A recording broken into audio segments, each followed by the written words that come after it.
Hello students, आप सभी का वेलकम है गुरुकुल हब यूट्यूब चैनल पर। आज की इस वीडियो में हम आरआरसी ग्रुप डी 2022 की कम कट ऑफ के रहने के 4 बड़े कारणों पर बात करने वाले हैं। आप लोग सवाल कर रहे हैं कि कट ऑफ कम रहेगी तो कम रहने के पीछे का कारण क्या है, तो बिल्कुल इन 4 कारणों के बारे में आज बात करूंगा और इसके लिए ऑफिशियल नोटिफिकेशन भी आ गया है रेलवे की तरफ से। वो भी मैं आपको समझाऊंगा कि क्या था उस नोटिफिकेशन में।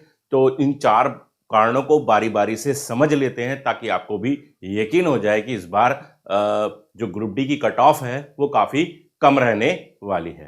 तो चलिए गाइस शुरू कर लेते हैं बिल्कुल, और मैं आ जाता हूं उन 4 पॉइंट्स पर जो 4 बड़े कारण हैं और उन कारणों में क्या होने वाला है वो हम बात कर रहे हैं। वीडियो पसंद आए तो लाइक जरूर से करना और साथ ही वीडियो में ये भी मुझे बताइए कि आपने किस जोन से अप्लाई किया है और आपके कितना स्कोर बन रहा है, किस कैटेगरी में बन रहा है। ठीक है, तो ये मुझे कमेंट करके जरूर से बताएं सभी स्टूडेंट। तो देखिए, आरआरसी ग्रुप डी 2022 की कट ऑफ के बारे में लगातार चर्चा चल रही है। हम रोजाना कुछ ना कुछ पॉइंट्स पर बात करते हैं, तो ऐसे ही 4 पॉइंट यहां पर आज मैं लेकर आया हूं। तो यहां पर जो सबसे पहला पॉइंट जो हमारा काम कर रहा है वो है जॉब।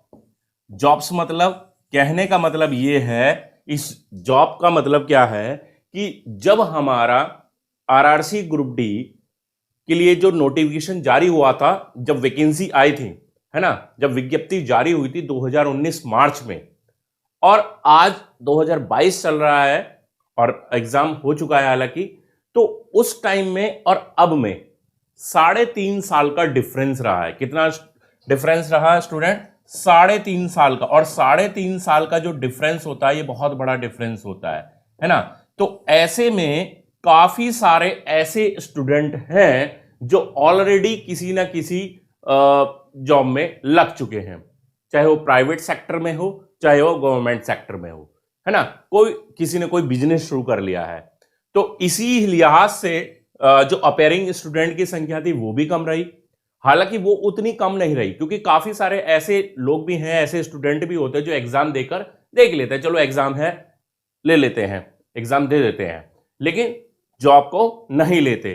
ठीक है, तो 3.5 साल में ऐसा हुआ है और मैं कहूंगा यहां पर 50% बच्चे यहां से बाहर होने वाला है। इसी वजह से इस 3.5 साल के डिफरेंस से करीब करीब 50% या उससे भी ज्यादा भी हो सकते हैं आंकड़े, वो एग्जाम से बाहर होने वाला है। क्यों बाहर होने वाला है? क्योंकि वो ऑलरेडी किसी न किसी काम में अब इन्वॉल्व हो चुका है।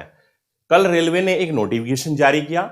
उस नोटिफिकेशन में 2018 में जो वैकेंसी आई थी उसके बारे में ही था कि उसमें भी ऐसा ही हुआ कि जब ज्वाइनिंग का टाइम आया तो काफी सारे बच्चे जॉब छोड़ इसलिए दिए क्योंकि वो ऑलरेडी किसी न किसी जॉब में पहले से ही लग चुके थे। तो इसलिए आरआरबी ने क्या किया, कट ऑफ को कम करके कुछ जो स्टूडेंट रिटन एग्जाम को पास कर गए थे उनको डॉक्यूमेंट वेरिफिकेशन के लिए बुलाया है। तो सेम सिचुएशन यहां भी है ना। यहां तो बहुत लंबा टाइम पीरियड एक हो गया है। अब जब बहुत ज्यादा लंबा समय हो जाता है तो ऐसे में काफी सारे स्टूडेंट किसी न किसी पोस्ट पर लग जाते हैं, तो वो इस एग्जाम में या इस एग्जाम को पास करने के बावजूद भी वो जॉब को नहीं लेंगे और ऐसे में कट ऑफ कम रहने की पूरी संभावना रहेगी। ठीक है, पहला कारण तो ये रहा। दूसरा कारण ये है कि अगर हम 2018 के कंपेयर करें तो वैकेंसीज बहुत ज्यादा है। 1 लाख वैकेंसी से ज्यादा है और 1 लाख वैकेंसी एक टाइम में आना ये एक बहुत बड़ी बात होती है।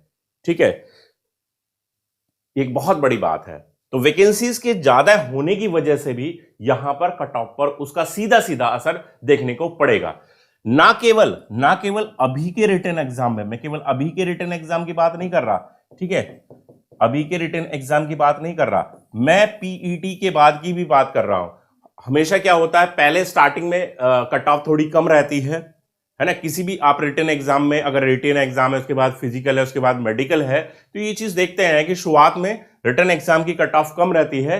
मान लीजिए पहले रिटन एग्जाम की कट ऑफ मान लीजिए 50 रह गई, तो उसके बाद जब पीईटी होता है, मेडिकल टेस्ट होता है और फाइनल मेरिट आती है तो उसमें करीब करीब 10 मार्क्स तक का भी जंप हो जाता है, यानी कि 60 पर जाकर फाइनल सिलेक्शन होता है। क्योंकि रेलवे या कोई भी डिपार्टमेंट है, कोई भी जो एग्जाम करा रहा है, एग्जाम कंडक्ट करा रहा है तो क्या करते हैं, पहले ज्यादा से ज्यादा बच्चों को बुलाते हैं, क्योंकि काफी सारे ऐसे बच्चे होंगे जो पढ़ने में तो अच्छे होंगे लेकिन उनका फिजिकल इतना स्ट्रांग नहीं होगा, फिजिकल पास नहीं करवाएंगे या फिर मेडिकल अनफिट हो जाएंगे। तो उस कंडीशन में ज्यादा से ज्यादा यानी कि कट ऑफ को कम करके बच्चों को बुला लेते हैं और उसके बाद जब वहां पर वो एग्जाम को पास कर लेते हैं, पीईटी पास कर लेते हैं, मेडिकल पास कर लेते हैं, उस हिसाब से वैकेंसीज के आधार पर कट ऑफ निकाली जाती है, तो वो कट ऑफ ज्यादा हो जाती है। बट जब वैकेंसी पहले से ही बहुत ज्यादा है तो ऐसी स्थिति में वो डिफरेंस जो है इतना बड़ा देखने को नहीं मिलेगा। हो सकता है 1-2 मार्क्स मैं कहता हूं ऊपर बढ़ जाए, लेकिन ऐसा नहीं होगा कि 10 मार्क्स का यहां पर डिफरेंस देखने को मिल जाएगा। क्लियर? तो ये 2 पॉइंट हमने समझे। तीसरा पॉइंट यहां पर जो आता है वो आता है जी एग्जाम का लेवल। अगर हम अदर ईयर्स की बात करें तो एग्जाम का लेवल पहले के मुकाबले काफी टफ रहा है। मैं यहां पर इतना कह सकता हूं कि 10 से 12 मार्क्स तक का भी डिफरेंस यहां पर है, यानी कि 10 मार्क्स या 12 मार्क्स एग्जाम पहले के मुकाबले ज्यादा टफ है और उस टफ होने की वजह से एग्जाम की जो रिजल्ट है, रिजल्ट की कट ऑफ पर पूरा असर पड़ने वाला। आरआरसी ग्रुप डी 2022 की जो कट ऑफ है उस पर इसका सीधा सीधा असर पड़ेगा। क्लियर? तो एग्जाम का लेवल भी ये चीज डिफाइन करता है। फोर्थ अगर मैं बात करूं तो फोर्थ है नॉर्मलाइजेशन। ठीक है, नॉर्मलाइजेशन एक ऐसा गणित है जो बहुत ही कम लोगों को समझ में आता है। इस नॉर्मलाइजेशन की अगर कंपैरिजन करूं मैं डीएलएस, जो क्रिकेट के अंदर डकवर्थ लुईस सिस्टम होता है, उससे करूं तो वो भी गलत नहीं होगा। हालांकि ये कैलकुलेशन है, इसका एक फॉर्मूला होता है, उसी के आधार पर एक सटीक नॉर्मलाइजेशन किया जाता है और इस नॉर्मलाइजेशन की वजह से आरआरसी ग्रुप डी 2022 की कट ऑफ पर फर्क पड़ने वाला है। इस बार इतना जरूर तय है कि जैसे पहले या फिर अन्य एग्जाम की अगर बात करूं कि 20 तो मैं कम बोल रहा हूं, 40 मार्क्स तक का भी डिफरेंस देखने को मिला है। यानी कि कोई बच्चा कम पर पास हो रहा है और कोई 40 मार्क्स ऊपर तक भी पास हो रहा है। किसकी वजह से? नॉर्मलाइजेशन की वजह से। नॉर्मलाइजेशन की वजह से रॉ मार्क्स के मुकाबले नॉर्मलाइजेशन स्कोर में 40 मार्क्स तक का भी जंप देखने को मिला था। 42 का मेरे सामने आया था आरआरबी ग्रुप डी 2018 के एग्जाम में। ठीक है, लेकिन इस बार इतना जंप देखने को नहीं मिलेगा। मैं कहता हूं मैक्सिमम 15 या फिर मैक्सिमम से मैक्सिमम 20, 15 से 20 की रेंज में देखने को मिल सकता है, इससे ज्यादा नहीं रहेगा। तो नॉर्मलाइजेशन भी कहीं ना कहीं कट ऑफ को कम रखने की कोशिश करता है। तो ये 4 मुख्य कारण हैं गाइस, 4 बड़े कारण हैं जो आरआरसी ग्रुप डी 2022 की कट ऑफ को श्योर 100% कम करने का काम करेंगे। तो अगर आपने एग्जाम दिया है तो आप टेंशन मत लीजिए, आपका जो स्कोर है वही फाइनल स्कोर है। देखिए, आप उसको टेंशन लेके उस स्कोर को आप बढ़ा नहीं सकते और ना ही वो कम होने वाला है। ठीक है, जो स्कोर आपने अब परफॉर्मेंस तो दे दिया तो वो तो वही रहेगा।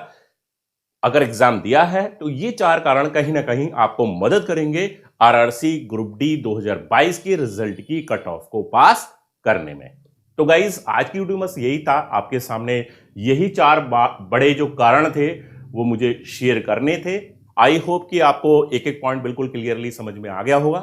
तो वीडियो को यहीं एंड करते हैं। वीडियो पसंद आ गई है लाइक कर दीजिए, शेयर कर दीजिए दोस्तों के साथ, चैनल को सब्सक्राइब कर लीजिए। मिलते हैं नेक्स्ट वीडियो में। Bye, thank you.